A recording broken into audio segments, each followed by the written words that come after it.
Any meaningful reading of the New Testament demonstrates that the sonship of Jesus Christ is utterly different than anyone else. He is uniquely the Son of God, has eternally been the Son of God, and hence Peter's confession, Son of the living God, was an amazing confession that required revelation from God because it demonstrated he wasn't just a man. The Son of the living God is a phrase of deity. Ahmed Deedat was simply wrong. God does not have sons by the tons.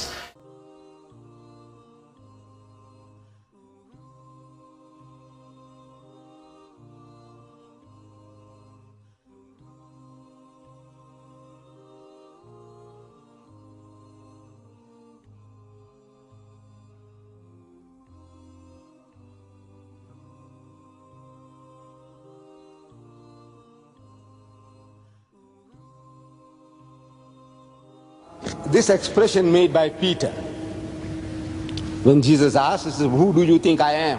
He said, "Thou art the Christ, the Son of the living God." Now this expression, Son of God, what does it mean? Son of God, what did it mean to the Jew? Did it mean that God begot a son? How many sons does God have? We are asking our Christian brethren, how many sons has he got? And you'll get the answer, one. I says, it's unfortunate you don't know your Bible.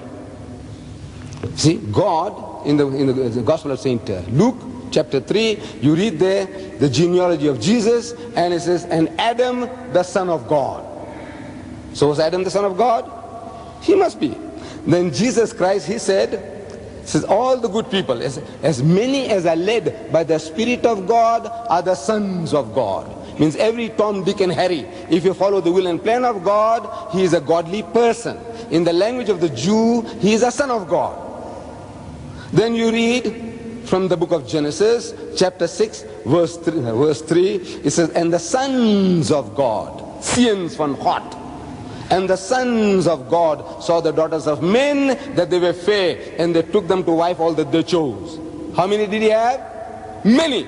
And when the sons of God, verse 6 now, chapter 6, came in unto the daughters of men and bore children to them, they became great men of old, men of renown. How many sons did he have? Many.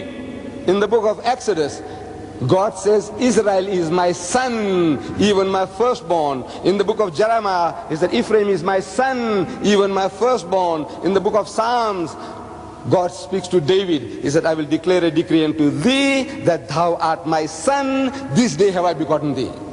So, in the language of the Jew, in the idiom of the Jew, it means nothing more than a goodly person.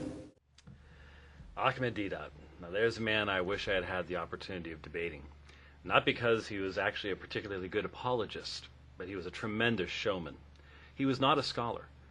He was not even an apologist. He was a showman. When you look at his arguments, if you take away all the unnecessary verbiage, where he's just trying to impress you about how much he claims to know, if you just boiled it down to the actual arguments, his arguments would really be considerably lower than your average Jehovah's Witness going door to door today. Ahmed Deedat was simply wrong. God does not have sons by the tons. How many sons did he have? Many.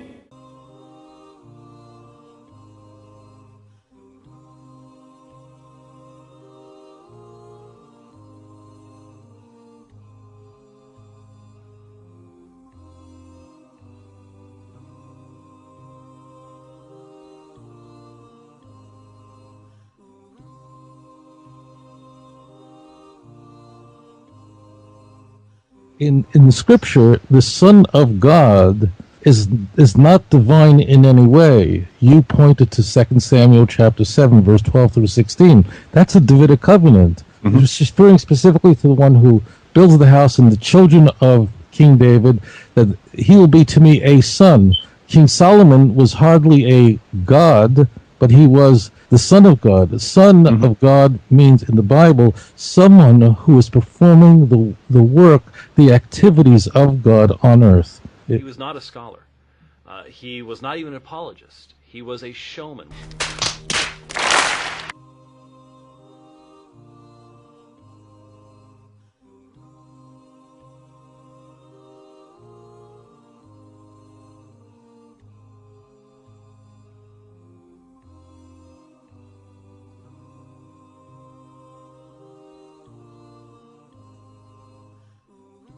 How many sons did he have?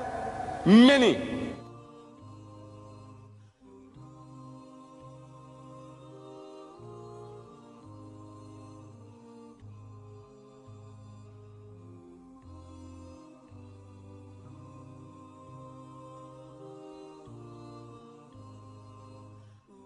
لقد كفر الذين قالوا إن الله هو المسيح ابن مريم وقال المسيح يا بني إسرائيل اعبدوا الله ربي وربكم إنه من يشرك بالله فقد حرم الله عليه الجنة ومأواه النار وما للظالمين من أنصار. There is only one God, La ilaha illallah.